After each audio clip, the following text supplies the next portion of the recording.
Why don't we have Medicare for all? Like, what's your opinion on that? I think the easiest answer is money in politics. I think that is like, if there's one sentence, I think it's that. It's, basically there are no elections, there are purchases.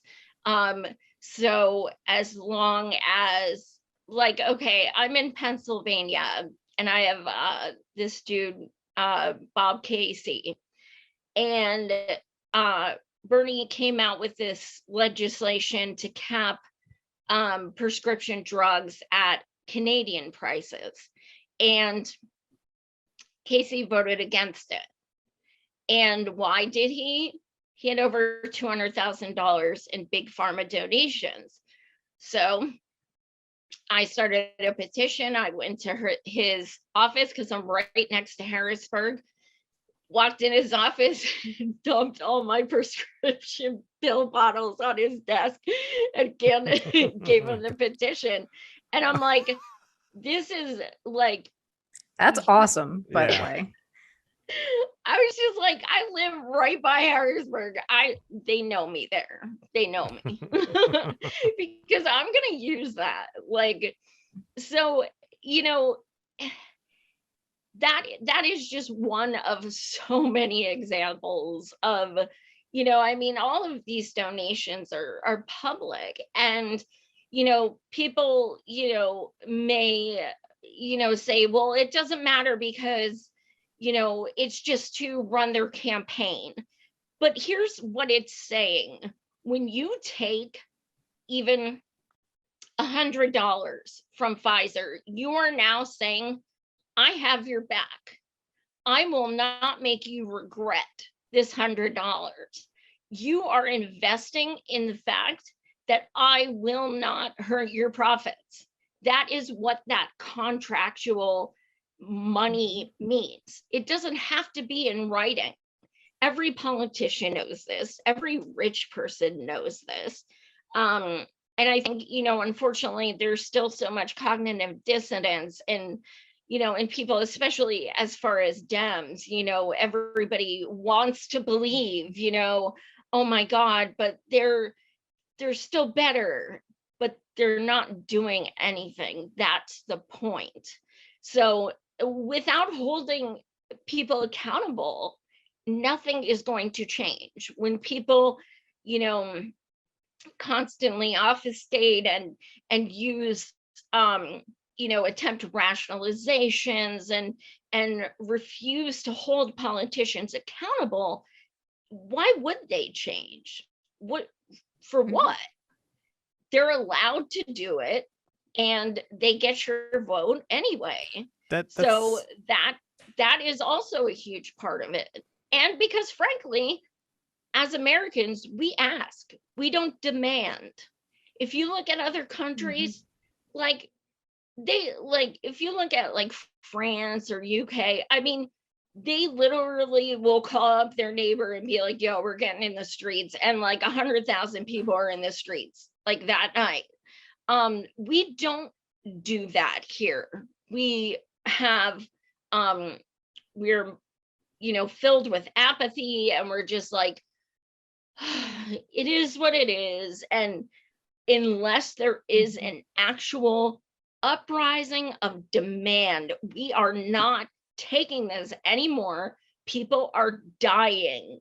This is eugenics of the poor is what we are watching right now, and we are done standing by and letting it happen unless and until enough people get the balls to say and do that. I just don't know that it would happen. Honestly, I really don't. That's why we organize things like this, with the hopes of bringing people out to reinvigorate that fire and just say, look, we need to do something. Posting on Twitter does not do anything. Like, let's get in the streets. They need to listen to us. And telling them they're assholes on Twitter doesn't really accomplish anything. It might feel good, but it's not giving people health care. What is making people not do anything though? I mean, like I'm one of them. I don't march in the streets, and now I'm like, I mean, I should be. What is it that makes people not get? I mean, I feel like in America right now, something crazy huge has to happen, and then for like 5 days, we're all fired up, and then Johnny Depp says something on Twitter, and everybody's distracted again. Yep. How on earth do we get people focused on this?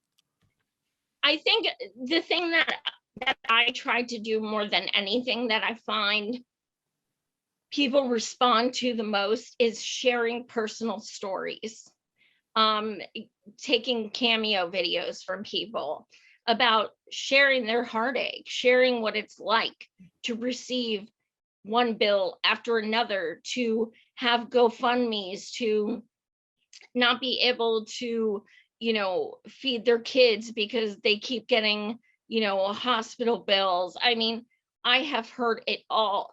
2 days ago, a woman DM'd me and said, I follow you and I appreciate your work, and I wanted to tell you that I'm in a very abusive relationship, and my husband, well, she said partner, my partner is the one who has the insurance. Me and my son have medical needs. So because of that, I have been unable to leave my abusive partner. And these things, people don't think about these things. So I think saying things like these, I posted later that night, I was sent an article that said that women who go to, the emergency room for a rape kit get billed for it. Get billed. Like the victims are being victimized. It's insanity. So I think just, even using a platform to get the words out, like we are seeing, women, abortion rights, everything as we should. But I want people to understand that, while Planned Parenthood has done so many amazing things without question, and they have, done phenomenal work, I want people to realize that that is not enough. They work on a very specific kind of women's needs. What about women who have cancer? What about women who have,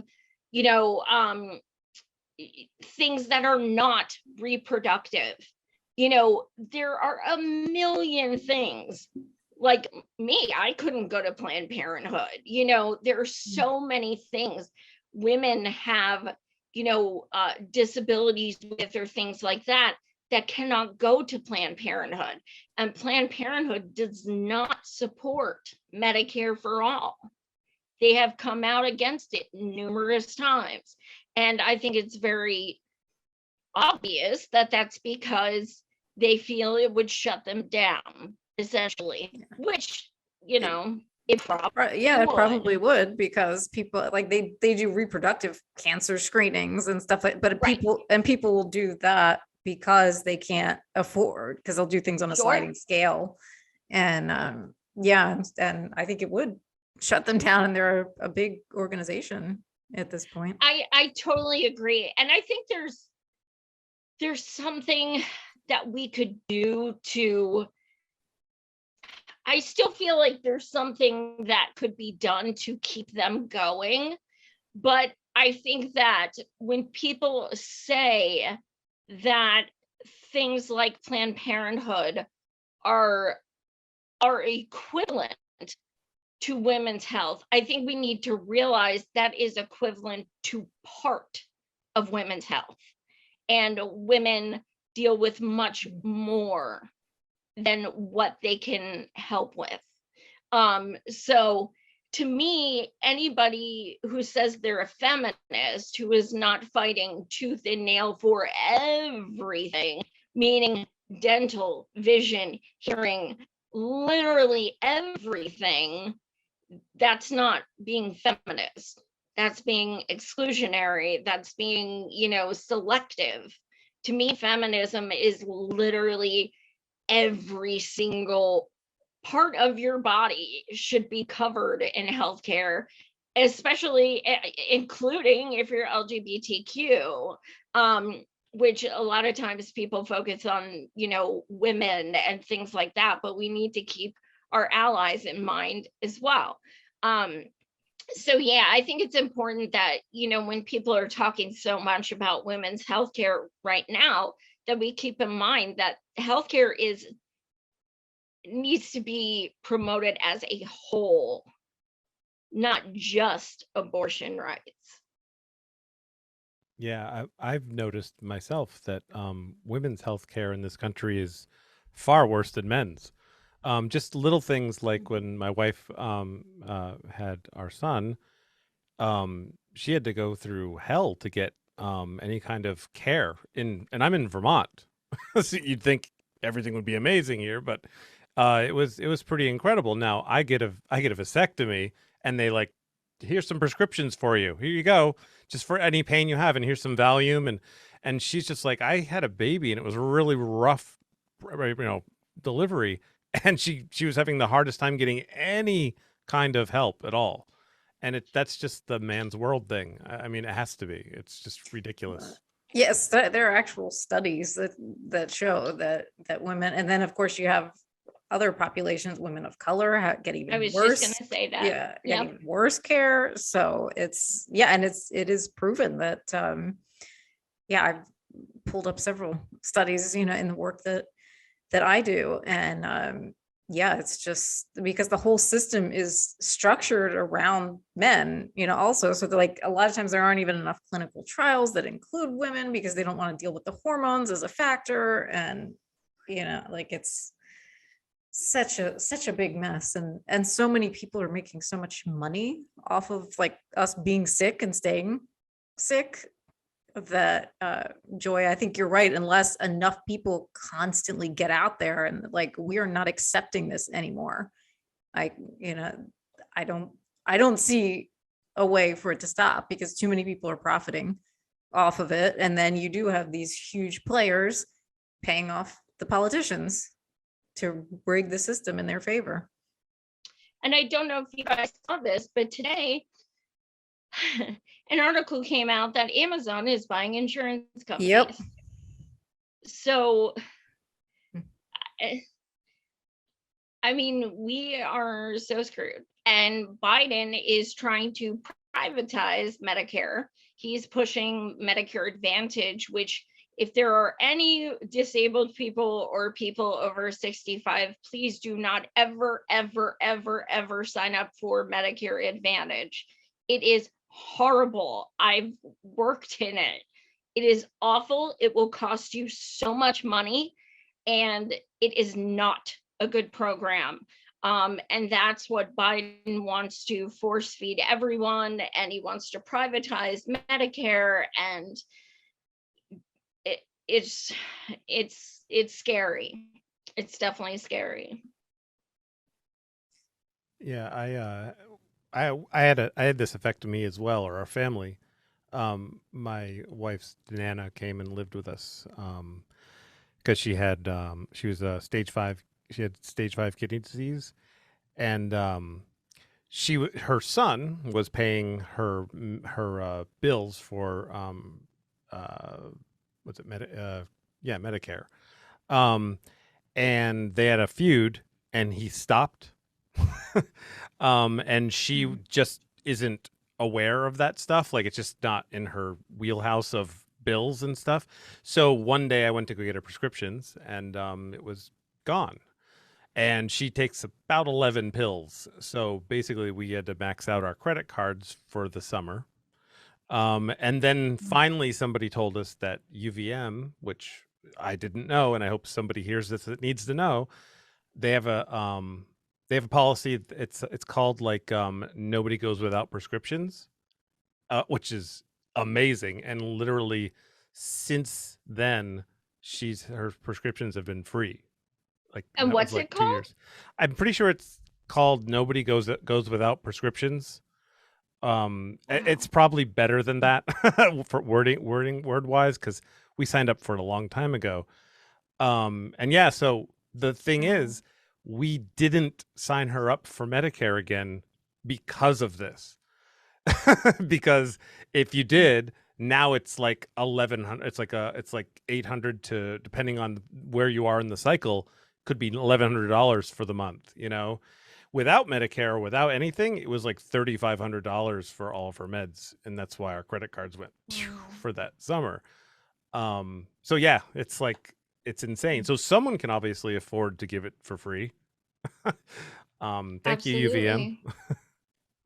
Yeah, we have a gentleman who's going to be speaking in DC who whose daughter takes insulin, and he has gone to Canada and Mexico to buy it because I mean, you know, like many people, it's $27 there. Yeah. And it's over 400 here. So we know why politicians aren't voting for it, but why are people still voting for the politicians that are against their best interest? What is going on there? I mean, I have ideas, but please help me figure it out, because it's so maddening sometimes. It is, and I think it's like an abusive relationship. You know, you just keep going back and thinking it's going to change this time. No, they've been in, you know, they've been in politics 50 years, but now it's different. This is the most important election of our lives. Last one was, but now this one really is. And I think it's, you know, it's just blatant denial that the Dems are acting exactly like the Republicans, and they're doing less than nothing. Biden is appointing a freaking judge who is pro-life, and you know, but like there's this selective outrage. Red is bad, blue is good. Blue cages are better, blue medical debt is better, blue everything is better as long as Dems are elected. And that thinking is so dangerous. And unfortunately, there's enough of people who think that way that it just perpetuates it. And these people are just going to keep getting elected, and it's going to keep the cycle. It's, you know, it's sad that someone only has to have a certain letter at the end of their name to be able to get away with anything. I mean, Biden just said he had cancer and nobody cared. I'm like, oh my God. Like, can you imagine if Trump was like, you know, accidentally said he had cancer? Like, people would lose their shit. But it's that selective outrage. It's, you know, I literally had someone in my comments when I said that Biden was, you know, appointing a pro-life Republican judge, and they said, well, it was going to happen anyway. He was just beating them to it. What? No. Like, oh, like, this is how desperate they've gotten. They are trying to convince themselves so desperately, to the point that, and I think some of them just don't want to admit that they've been duped. Some of them just don't want to admit that they have been fed absolute lies. And it is a rude awakening. I went through it in 2015. I've voted Dem my whole life, you know, and I was just like, you know, I was like, yes, Obama, yes. And then in 2015, I became politically active, and I started like doing actual research and things like that. And I'm like, holy shit, like, there is so much going on that I had no idea about. And I think it's that fear of knowledge, that fear of understanding just how bad things are. It's, in a way, I kind of admire it. Sometimes I'm like, damn, like, ignorance really is bliss, Yeah. I guess. Like, I kind of, you know, I fantasize about being like that, just having 24 hours where I could just shut off my brain and not know any of the stuff I know. Because as an empath, it literally, like, it slowly kills you, you know, just watching so many people in pain. I have people who reach out to me literally every single day and tell me their stories. And it kills me that I can't help them. Like, all I can do is listen. And it sucks because I know every single one of them is always like, I hit up my rep and they don't care. And every single one of them has tried everything to no avail. And I think that's when people are just like, fuck it, I give up. This is hopeless. Why keep putting this energy in when nothing is happening? I totally agree with you on like what, because I'm watching the news all the time and you're just like, everything is awful and everything is on, and so many people just, yeah, like just, I'm like, what is it like to not to be totally oblivious to that, or to just really think like, yeah, the next wave of Democrats that we elect, like this time it'll work. I'm like, what is that like in my neighborhood, for example, like when Biden won, like I was walking the dog and like people were like having a little parade, you know, like cars honking and all of that. And I was just like, why? Like, this is not going to get better. This is not going to get you. Like, No. what do you think you've gotten? You know, like it was just, Yeah, wait Absolutely. till DeSantis gets in office. Oh, that I'm telling you. And you know what? Tulsi will be his VP. Yeah, that's gonna be like so much worse than Trump because he's actually competent. That's the thing. Trump had connections, but he had no political, clout whatsoever. You take someone like DeSantis in there, oh my God, Trump is a cakewalk. Yeah. It is going to be bad. And, if the Dems lose, which they quite likely may, it's on them. And we're going to have to pay for their karma, just like we did when they fucked Bernie in 2016 and in 2020. And, it's just, it's going to be on them, but they'll make bank. Their donations are going up as soon as, Roe v. Wade happened. yeah. Their Yeah, they had the donations. fundraising, and you know what? I've worked in that like I'm like, you didn't just write that today. You all had this. You had. That's the thing that people don't think about. I'm like, they didn't just write this today. Yep. Somebody composed this a few weeks ago, so they're already prepared. So it's like, think about that. They have been preparing to ask you for money instead of actually doing something about it. Absolutely. Well- Absolutely. Biden has the ability through executive order to do so many things, including Medicare for all. There is it's called 1881A, and Libby, Montana, their air quality was bad and it was making people sick. So in Libby, Montana, they came up with 1881A, which gave them all Medicare for all, everybody in Libby. And this was 4 years ago. They still have it. So because we've been in a pandemic, Biden literally could have done an executive order of 1881A over 2 years ago. So the 1/3, over 200,000 people who died from COVID because they had no insurance could still be alive, in addition to the 68,000 other ones who die every year and things like that. He could have given it to every single person in our country. He knows. There's no way he doesn't know.